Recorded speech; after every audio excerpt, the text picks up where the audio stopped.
ఇలా ఎలిమినేట్ అయిన మాధురి గారు తనుజ గారి గురించి ఎంత మంచిగా వివరించారో తెలుసా. స్టేజ్ మీద నాగార్జున గారితో ఎవరినైనా నమ్ముతుంది సార్, ఉత్తిగానే నమ్ముతుంది.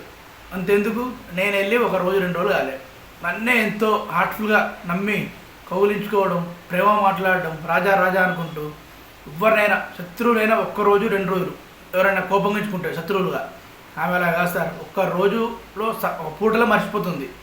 అలాంటి మనస్తత్వం గలది మన తనుజ అంటూ ఒక లెవెల్లో పొగిడేసింది నాగార్జున గారితో తనుజ గురించి.